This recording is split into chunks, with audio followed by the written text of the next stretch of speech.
Agaseke k'amakuru mu Karere ngapfunduriye muri Kenya. Ministri wa Kenya muri Uganda yanditse ibaruwa asaba ko yakwemererwa guhura na JATT Muhoozi umugaba mukuru w'ingabo za Uganda bakaganira ku nkuru zimaze iminsi zimwibasira zandikwa n'ibinyamakuru byo muri Kenya.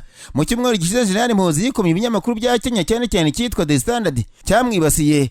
Abamushyigikiye bavuga ko akwiye kukijyana mu rukiko cyangwa se kigafungwa. Iki kinyamakuru kiri mu bibazo igihe ku isi muri Kenya cyanditse inkuru kuri JATT Muhoozi ariko kimupfobya mu mutwe w'inkuru kigaragaza ko ari umujenerali w'inyerenye zagwiririye cyangwa se umwana ushobora kwambara umwambaro wose ntumukwire. Inkuru yababaje JATT Muhoozi yasohotse mu cyumweru gishize aho yagiraga iti Fonstar Brett why Muhoozi tweeting general could fear anger and division in DRS talks. Ugenekereje mu Kinyarwanda harimo gupfobya uyu mujenerali kuko ari nko kuvanga umwana watoraguye ipeti rya jenerali w'u Rwanda ku tuntu ku rubuga rwa X rwahoze ari twita dushobora kuryanisha abantu tukanacamo ibice abari mu biganiro bigamije amahoro muri Kongo Kinshasa. JATT Muhoozi yakunze gutambutsa ubutumwa butavugwa rumwe ku kibazo cya Ventura na leta ya Kongo agaragaza ko ari mu bitugu by'inyeshyamba bavuga ko bagize umutwe ari bene wabo. Iyi nkuru igaragaza ko JATT Muhoozi yatoraguye amapeti akisanga ari jenerali atazi icyo jenerali akora bahoje abanya-Uganda bashyigikiye umugaba mukuru w'ingabo z'igihugu cyabo. Iyi nkuru ya The Standard ivuga ko abategetsi muri kano karere bari gukora ibishoboka byose ngo amahoro agaruke muri Kongo Kinshasa ariko bashobora gukoma mu nkokora n'umuriro watswa na JATT Muhoozi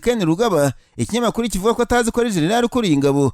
Ikinyamakuru cy'impriposi cyo muri Uganda cyanditswe inkuru yandikiwe muri Kenya yashyize agatotsi mu bantu hagati ya Uganda na Kenya. Ariyo mpamvu Ambasaderi wa Kenya yanditse asaba gukubita ibipfukamiro hasi nk'umwuka mubi wazamuwe n'itangazamakuru ry'iwabo Cogore. Ikinyamakuru cyavuze ko mu baruwa Ambasaderi wa Kenya wahaye Ministri w'Ububanyi n'Amahanga ya Uganda yavuze ko ashaka kuganira na JATT Muhoozi kuri iyi nkuru yamwanditsweho tariki ya 24 z'ukwezi kwa kabiri ifite umutwe nababwiye hejuru The Fonstar Brett cyangwa se jenerali udashobotse utari nawe. Iyi nkuru yaramutondagiye igaragaza ko adashobotse ndetse ko kuzamuka mu peti bitamugoye byamuhaye imbaraga zidasanzwe ntamenye ko azikoresha akisanga yateje ikibazo n'ibihugu by'ibituranyi kubera ibyo yandika ku mbuga nkoranyambaga. Ambasade ya Kenya yavuze ko inkuru yarengereye igatesha agaciro ububasha n'ubuyobozi bwa JATT Muhoozi mu gisirikare cya Uganda kandi ko Kenya n'Uganda basangana umubano ushingiye ku bwubahane. Iyi bari ivuga ko Ambasaderi ashaka kuganira na nyir'ubwite bagahosha umwuka mubi ushobora guturuka kuri iyi nkuru yanditswe n'ibinyamakuru bya Kenya. Ambasaderi wa Kenya yanditse ibaruwa ashaka gusaba imbabazi mu gihe ishyirahamwe ryitwa The Patriotic League of Uganda ry'abashyigikiye JATT Muhoozi ryateguraga kwigaragambya imbere y'Ambasade ya Kenya mu mujyi wa Kampala bamagana ibyo bita ubushotoranyi ku gihugu byakozwe n'igitangazamakuru The Standard. Iri shyirahamwe ry'abashyigikiye JATT Muhoozi ryavuze ko uyu muyobozi waryo banavuga ko ari buzaba perezida wa Uganda nyuma ya Museveni yasuzuguye bikomeye n'itangazamakuru rya Kenya ndetse ngo barateganya kwihorera. Impriposi yanditswe leta ya Uganda itarasubiza ubusabe bwa Ambasaderi wa Kenya ariko ngo biragaragaza ko Kenya idashaka ko ibintu biba bibi nibura ngo yaciye bugufi. Iki kigoye kumenyekana no kumenya niba JATT Muhoozi bazemera guhura na Ambasaderi wa Kenya cyane ko asanzwe ari umuntu utumva bamunenga kandi akaba atagyemera ko hari uvuga ku buryo asanzwe yitwara ku mbuga nkoranyambaga kubera muri kano karere. Abasesenguzi bavuze ko itangazamakuru rya Kenya ryisanzuye cyane ndetse ko bigoye ko nubwo leta yabishaka guhosha umwuka mubi bigoye ko hategeka itangazamakuru ryigenga uko rikora inkuru zaryo ndetse ngo biranagoye ko ikinyamakuru cyandika indi nkuru ivuguruzi yababaje abategetsi ba Uganda. Mu mpera z'umwaka ushize leta ya Uganda yahuye n'ikibazo cyo guhosha umwuka mubi hagati yabo n'ibihugu by'abaturanyi birimo Kongo na Sudani kubera ubutumwa bwa JATT Muhoozi ku mbuga nkoranyambaga ngo bavuga ko azafata Sudani mu kwezi kwa mbere umwaka ndetse yari yavuze ko azirukana abacancuro b'abanyamahanga barwanira leta ya Kongo mu ntambara ihanganye muri Ventura. Yanigeze kandi vuga ko azafata umujyi mukuru wa Kenya Nairobi nabyo bitera ibibazo bya politiki hagati ya Kenya ndetse n'igihugu cya Uganda. Nararanganisha amaso ibinyamakuru byandikirwa muri Uganda abanyamakuru bashyize amakaramu ku mpapuro barandika. Banditswe leta ya Uganda yatangaje ko itazi umutwe w'ingabo udasanzwe wambaye ibintu bipfuka ahantu hose ku buryo utamenya ngo uyu ni kanaka umaze iminsi uvuga guhohotera abatavuga muri leta. Uyu mutwe w'abanya-Uganda bavuga ko ari Joint Anti-Terrorism Task Force wambaye imyenda yanditseho JATT mu mpine bavuze ko uri gukubita utababarira batavuga muri leta cyane cyane abarwanashyaka ba NUP. Ishyaka rya cyaguranye n'Abatariasi Bobo Wine ibintu byahinduye isura ubwo babaga kwiyamamaza ku mwanya w'umudepite uhagarariye akarere ka Wempe North usimbura Depite Segirinya Muhammad witabye Imana yakomokaga muri iryo shyaka. Amakuru yavuze ko abantu bazonze cyane abambari ba NUP kandi bigaragara ko bashyigikiwe n'ishyaka riri ku butegetsi mu bushyamirane bwagejeje gukomeretsa abatavuga muri leta. Abarwanashyaka bashinje leta gukoresha uyu mutwe ukora kibandi. Ikinyamakuru Daily Monitor cyanditswe umunyamabanga wa leta muri Minisiteri y'Ubucuruzi David Bahati yabwiye abagize inteko ishinga amategeko kuko abantu bambaye gutyo leta itabazi. Yavuze ko wenda Ministri w'Umutekano w'imbere mu gihugu yazasobanura impamvu y'izo mvururu akagira icyo avuga kuri uwo mutwe wabaye akasamutwe mu mutwe w'abanya-Uganda. Uyu mutegetsi yavuze ko leta ya Uganda idashobora gutera inkunga ubugizi bwa nabi mu gihugu uko byamera kose abaturage bakwiye kurindwa. Depite Mathias Mpuuga yavuze ko ibivugwa na leta ari ibyanikize kuko mu matora ashize abantu bo mu nzego zishinzwe umutekano bahoteye abaturage bamwe bakanabica ariko nta cyakozwe ahubwo babikoze bagororeye guhabwa amapeti yo hejuru agasanga nawe gukora ibi ngibi ntawe uzabavugaho ari abantu ba leta. Abadepite bavuze ko ibera mu karere ka Kawempe ari urukozasoni ku gihugu kuko amahanga ari kubona uburyo abanya-Uganda bapfuye bahagaze kubona abantu bafite imbunda bambaye impuzankano bakorana n'inzego z'umutekano bipfuka ibintu mu maso ahantu hose bakabuka mu baturage bakarasa bagasanga bizabuza abantu gusura Uganda. Abo bashinzwe umutekano leta yavuze ko itazi ntibanatinya gukubita abadepite baba bagiye kwamamaza abakandida babo ndetse abagore n'abana ngo ntibabarebera izuba bagasanga igihugu kimeze nk'ikitagira itegeko na rimwe kigenderaho. Uyu mutwe nubwo bwose ariko uyu munyamabanga wa leta yagaragaje ko atari urwego rwa leta. Umugaba mukuru w'ingabo za Uganda General Muhoozi yagaragaje ko wuzi ndetse anashima ibyo ukora. Ikinyamakuru Daily Monitor mu nkuru zacyo zisohoka ku mpapuro inomero yasohotse ku itariki 5 ku rupapuro rubanza rwa mbere hari inkuru cyanditse gifite amafoto y'abo bantu bapfutse ahantu hose mu maso nk'abaninja.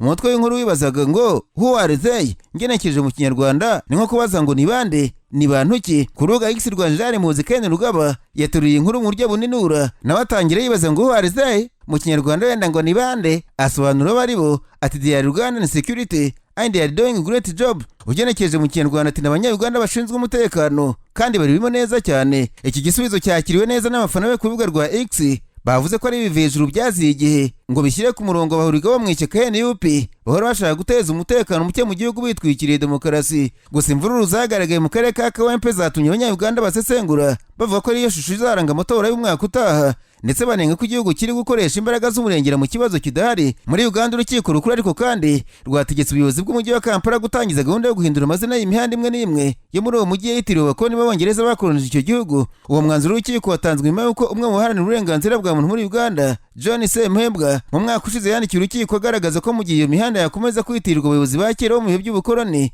byaba ari ukugabanya ishema n'icyubahiro cya Uganda nk'igihugu cyigenga. Muri iyo nyandiko Sempebwa yashyikirije urukiko yavuze ko mu mujyi wa Kampala ari imihanda igikoresha amazina ya bamwe mu bakoloni harimo uwitwa Frederick Rugadi uzwiho ko ari umuyobozi mu gihe cy'ubukoloni yabaho muri Uganda ndetse ku rwego rw'umugabane wa Afurika. Nubwo hashize imyaka 62 Uganda ibonye ubwigenge nyuma yo kwibohora ubukoloni bw'Abongereza, imihanda myinshi yo mu mujyi wa Kampala n'ubu iracyakoresha amazina y'abayobozi ba gikoloni. Muri 2020 abantu barenga 5,000 bashyize umukono ku nyandiko isaba guhindurirwa ko amazina y'imihanda imwe n'imwe mu mujyi wa Kampala. Nyuma yo nyandiko ishyikirizwa ari perezida w'inteko ishinga amategeko w'icyo gihe Rebecca Kadaga. Mu mwanzuro w'urukiko rukuru wafashwe n'umucamanza Musa Sekana yasabye ubutegetsi bw'umujyi wa Kampala gutangiza gahunda yo guhindura amwe mu mazina y'imihanda yo muri uwo mujyi igahabwa amazina ajyanye n'umuco n'indangagaciro ndetse n'amateka yagutse ya Uganda aho gukomeza guha agaciro abari abayobozi mu gihe cy'ubukoloni muri Uganda. Hari hashize igihe kirekire abaharanira uburenganzira bwa muntu n'abantu batandukanye muri Uganda bakora ubukangurambaga bugamije gusaba ko amazina y'imihanda imwe n'imwe ahindurwa kugira ngo urwibutso rubi rw'ubukoloni rwibagirane burundu. Muri 2019 bamwe mu baharanira uburenganzira bwa muntu muri Uganda basabye Elias Lukwago mu mujyi wa Kampala gutangiza iyo gahunda. 2021 perezida w'inteko ishinga amategeko ya Uganda icyo gihe Kadaga yandikiye ibaruwa ministri w'intebe wariho Rwakana Rugunda amusaba gukurikirana icyo kibazo. Uganda yakoronijwe n'Ubwongereza guhera tariki ya 18 Kamena 1894 kugeza tariki 9 Ukwakira 1962 ibonye ubwigenge. Muri iyo myaka yose yashize Ubwongereza bukoloniza Uganda vuga ko ari ibyaha bitandukanye abayobozi b'abakoloni bakoreraga abaturage ba Uganda. Ikinyamakuru BBC cyatangaje ko ibyo bikorwa byakozwe n'abakoloni muri Uganda ari byo bituma baharanira uburenganzira bwa muntu ndetse n'abaturage bavuga ko batifuza ko imihanda yo mu murwa mukuru w'igihugu cyabo ikomeza kwitirirwa abo bakoloni. Agaseke k'amakuru mu karere ngapfundikiriye muri Kongo kinjetse abanyamakuru bakoze ba muri no barandika banitswe itsinda rigizwe n'inama y'igihugu y'abepiskopi ya Kongo n'itorero rya Kristo muri Kongo ryagiranye inama kuri wa kabiri na perezida w'Uganda Kaguta Museveni mu rwego rw'umugambi wo gushaka igisubizo cy'amahoro ku bibazo biri mu burasirazuba bwa Kongo. Iyi nama irangiye perezida Museveni yagaragaje ko ashyigikiye byimazeyo uburyo bugamije guca burundu ihohoterwa ribera mu burasirazuba bwa Repubulika ya Demokarasi ya Kongo binyuze mu biganiro bidaheza bihuza abafite uruhare bose muri ayo makimbirane amaze imyaka n'imyaniko. Perezida w'Uganda kandi yasezeranije ko azashyigikira iki gikorwa mu rwego rwo kwemeza intego zacyo izagerwaho kugira ngo iki kibazo gikemuke mu mahoro nk'uko byatangajwe na Eric Senga umuvugizi wa ESC. Nyuma y'ibiganiro byinshi yagiranye n'abakuru b'ibihugu bo mu karere, Senko na ESC basabye no korana na perezida wa Kongo Tshisekedi kandi yamaze kubyemera. Iyi nama izaba igamije kumuha raporo y'uruzinduko rwabo mu Rwanda, Uganda na Kenya ndetse n'ibyo bavuganye na Ventura y'Igoma. Icyakora iyi gahunda y'amatorero birakomeye mu gihugu Gatolika n'Abaporoso yamaganwe byimazeyo na bamwe ku ruhande rwa perezida wa Kongo badakozwe imishyikirano n'inyeshyamba za Ventura. Perezida wa Kongo ubwe yongeye kubishimangira mu kiganiro aherutse guha itangazamakuru ko yiteguye kuganira n'u Rwanda gusa yo kuganira n'imitwe yitwaje intwaro irimo Ventura afata nk'igikoresho cy'u Rwanda. Joseph Kabila wabaye perezida wa Kongo kinjetse 2001 kugeza 2019 nawe abona ko ingabo z'amahanga ziri mu burasirazuba bw'igihugu zose zikwiye kuhava kugira ngo abanyekongo bikemurire ikibazo. Mu kiganiro cy'ikinyamakuru NBC News cyo muri Namibia, uyu munyapolitiki yasobanuye ko kugira ngo intambara ya Kongo yatangiye 1996 irangiye 2001 byasabye ko ingabo z'amahanga zaharwaniraga zitaha hasigara iz'umuryango w'abibumbye gusa. Yavuze ko muri iki gihe muri Kongo ari kurwanira ingabo 7 zirimo abacanshuro ndetse n'imitwe yitwaje intwaro irenga 100 agaragaza ko uruvange rudashobora gufasha uburasirazuba bwa Kongo kubona amahoro. Kabila yagaragaje ko kugira ngo abanyekongo baganire hakenewe ubushake bwa buri ruhande, hakabaho guhana icyizere kugira ngo ibikorwa bizagere ku mahoro arambye. Hagati ariko kandi Kongo Kinshasa yanzuye ko ibicuruzwa byose bituruka mu bice bigenzurwa na M23 bizajya byishyura imisoro nk'ibyinjiye mu gihugu bivuye mu mahanga, ibyafashwe nk'aho ubutegetsi bwa Tshisekedi bwikuyeho intara za Kivu zombi. Urwego rushinzwe kugenzura imipaka rwatangaje ko ibicuruzwa byose bituruka mu bice bigenzurwa na M23 bitagomba gukurikiza amategeko asanzwe agenga gasutamo kugeza igihe hazasohokera andi mabwiriza. Ni ibikubiye mu ibaruwa uru rwego rwandikiye ibiro byarwo muri Beni ku itariki ya 28 z'ukwezi kwa kabiri. Paul Kayembe Ngindu uhagarariye icyo kigo muri Kivu y'Amajyaruguru yavuze ko ibicuruzwa byose bituruka mu mujyi wa Goma, ku kibuga cy'indege cya Goma, Bunagana na Ishasha bifatwa nk'ibice byinjiye mu gihugu. Ni mu gihe ibindi bihugu byasabwe gufata ibicuruzwa bikomoka mu bice byigaruriwe na M23 nk'ibidaturuka muri Kongo Kinshasa. Kinshasa kandi yafunze amafaranga ari muri banki zikorera i Goma na Bukavu, inakira imikoranire nazo mu rwego rwo gukinisha abaturage no kubatera uburakari kugira ngo bigumure kuri M23. Ku mbuga nkoranyambaga benshi banyekongo bavuze ko ubutegetsi bwa Felix Antoine Tshisekedi bwemeje ivuka ry'igihugu gishya mu bice bigenzurwa na M23. Balkanization ya Kongo cyangwa se gucamo iki gihugu indi leta yigenga muri Burasirazuba ni inyungu maze igiye ivugwa muri Kongo. Balkanization yavuzwe bwa mbere muri Kongo mu 1960 na guverinoma ya mbere yayobowe na Patrice Lumumba, ubwo habaga ibikorwa byo gushaka kwigenga kwa Kasai na Katanga. Muri 1996 umutwe wa FDR wa Rurageretse Kabila watangira kurwanya perezida Muhutu. Uyu nawe yavuze ko Kabila ashaka balkanization y'Uburasirazuba bwa Zaire abifashijwemo n'u Rwanda, Burundi na Uganda. Muri 1998 Rurageretse Kabila amaze gushwana n'abamufashije kugera ku butegetsi, nawe yifashije imitwe y'inyeshyamba mu gushaka gukora balkanization mu Burasirazuba. Kuva 2003 kugeza ubu hari ibice by'Uburasirazuba bwa Kongo bisa n'ibitagengwa n'amategeko ya Kinshasa bigenzurwa n'imitwe yitwaje intwaro aho leta idashobora kugera. Martin Fayulu umunyapolitiki utavuga na leta muri 2020 yavuze ko umushinga wo guca mu bice Kongo wari ugeze kuri 70% kugira ngo ujye mu bikorwa.